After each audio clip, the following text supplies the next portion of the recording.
Paul et Juliette. Oui, ce soir dans le 20h15, ce n'est pas un reportage, mais plutôt un dossier qu'on vous présente.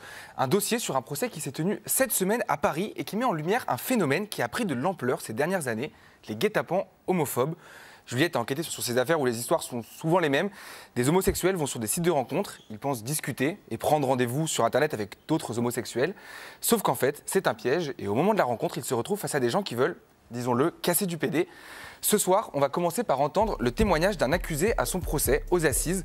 On plongera ensuite dans le travail des assos qui enregistrent depuis plusieurs mois un nombre important d'appels d'homosexuels qui sont tombés dans ces guet-apens.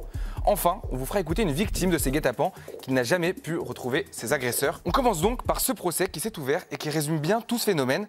Avant de partir au tribunal, on va expliquer ce qu'il s'est passé. C'est l'histoire de Jérôme, 40 ans. Il est professeur et il y a 2 ans, un soir, vers 23h, il est dans son studio à Paris et recherche un partenaire sexuel pour la nuit.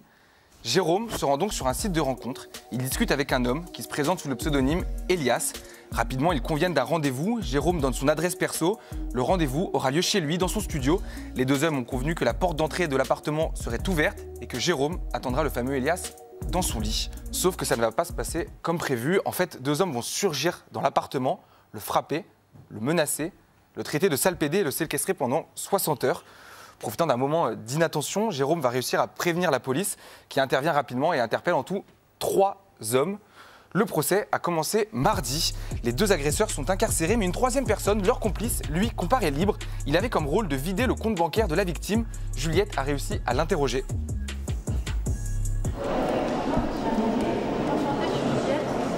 Est-ce que vous reconnaissez le caractère homophobe de cette affaire? Le caractère homophobe, moi je ne suis pas homophobe, je n'ai rien à me reprocher, je n'ai pas de problème avec les gays et j'ai des amis gays, donc pour vous faire comprendre, j'ai des amis gays. Est-ce que les 2 autres accusés pour vous sont homophobes?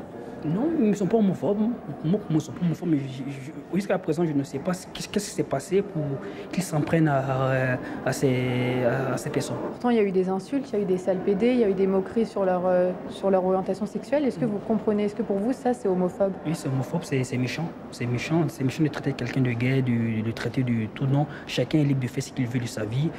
Voici maintenant l'avocate d'un des agresseurs. Son client risque la perpétuité. Est-ce qu'il reconnaît le caractère homophobe du guet-apens? Pas du tout. Pas du tout. Pour le coup, il ne l'a jamais reconnu. Il ne le reconnaît toujours pas aujourd'hui parce que ce n'était pas du tout le cas. Ils ont pu avoir des questions sur l'homosexualité ou sur certaines pratiques sexuelles. Il y a quand même eu, par exemple, je ne vais pas sur ton lit parce qu'ici, tu couches avec des hommes. C'est un petit peu plus complexe que ça. Ce n'est pas tout à fait ça qui s'est dit. Il y a beaucoup de choses qui se sont dites, mais des insultes et autres. En tout cas, ça a toujours été contesté par mon client et par son complice d'ailleurs. Et pourtant, ils ont été sur des sites destinés à des personnes homosexuelles. Ouais. Donc si les victimes n'avaient pas été homosexuelles, le procès n'aurait pas eu lieu. Elles n'ont pas été touchées parce qu'elles ont été homosexuelles. Elles ont été touchées parce qu'ils ont trouvé un moyen d'entrer chez elles rapidement, facilement, sans aucune méfiance. Donc pour lui, c'était juste l'appât du gain? C'était l'appât du gain, complètement. Et en fait, c'est l'opportunité qui a fait qu'ils ont visé ces 2 personnes et non pas une quelconque homophobie ou une quelconque volonté de faire du mal à ces personnes parce qu'elles sont homosexuelles. On le voit, la complexité dans ces affaires, c'est que la défense cherche à nier presque systématiquement le caractère homophobe de l'agression. Et Juliette, toi, tu étais dans la salle d'audience, on t'a vu échanger avec un des accusés, mais est-ce que tu as pu parler avec les victimes? Oui, j'ai pu échanger avec les victimes et elles étaient complètement tétanisées à l'idée de dévoiler leur identité. C'est pour ça qu'on ne les a pas eues face caméra, comme on dit.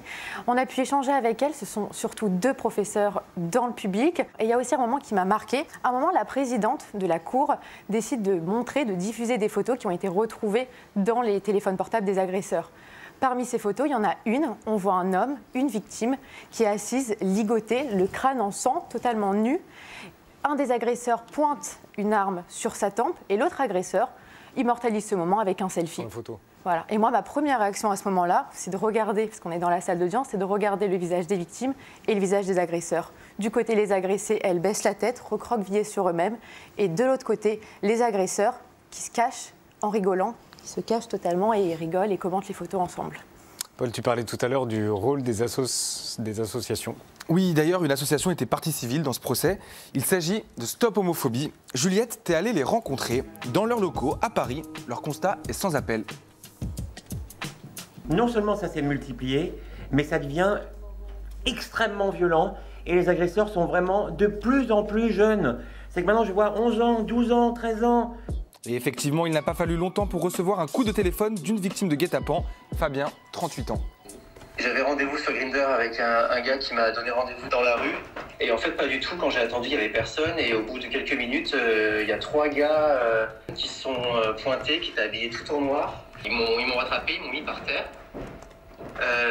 Ils ont commencé à me taper. J'ai pu attraper les parties intimes de l'un d'entre eux. Et je pense qu'avec le stress, j'ai dû serrer extrêmement fort. Il s'est mis à crier. Et, Bravo. Ouais, et les 3 m'ont lâché et sont partis. Ok. Ça s'est passé vraiment à 500 mètres de chez moi. Et excusez-moi de vous demander ça, c'est dans quel, vous êtes dans quel coin? Je suis à Aulnay-sous-Bois. Encore? Oui, je fais partie des victimes de ce guet-apens-là qui a eu lieu, où il y a eu les interpellations Les 9 mineurs, hein? Les 9 mineurs? Oui, ils étaient très jeunes. Quel âge? J'ai pas trop... il s'est révélé qu'ils avaient 14 ans. Cette affaire d'Aulnay-sous-Bois, elle a fait grand bruit cette semaine. 9 mineurs ont effectivement été interpellés. L'enquête devra désormais prouver, encore une fois, le caractère homophobe de l'agression. La première chose pour laquelle ils sont venus, c'était pour taper du guet et ensuite en profiter pour récupérer les affaires qui traînent. C'était ça. La cause première, c'était taper du guet. Encore une fois, hein, toujours la même problématique. Comment prouver qu'il s'agit d'une agression à caractère homophobe? Et concrètement, les assos, elles peuvent faire quoi? Les assos, elles conseillent les avocats et elles peuvent aussi lancer des campagnes de communication. C'est le cas dans la ville de Montreuil, qui vient de sortir une campagne de prévention. Des affiches et cartes postales sont placardées un peu partout dans la ville. Alors, si cette campagne existe, c'est parce que le maire adjoint de Montreuil, Luc Digallo, est homosexuel et qu'il a été lui-même victime d'un guet-apens. Juliette, tu l'as rencontré vendredi dernier dans le parc où il s'est fait agresser il y a 1 an. Il y a des gens qui s'organisent, quoi, qui montent des guet-apens, qui vont se mettre à plusieurs, qui se disent on va s'attaquer à une personne. C'est pas une agression comme ça fortuite dans la rue. On voit bien que c'est un phénomène qui se reproduit partout en France. Qui se multiplie d'ailleurs. Qui se multiplie, ouais. Et donc, je pense que c'est juste, on se passe le mot en disant regarde. Si tu as envie de casser du PD, tu peux aller là-dessus, quoi. Casser du PD, vous dites? Ouais. Quand on donne des coups de poing à une personne en le traitant de sale PD, je pense qu'il y a la volonté de s'attaquer, de casser du PD. Ouais.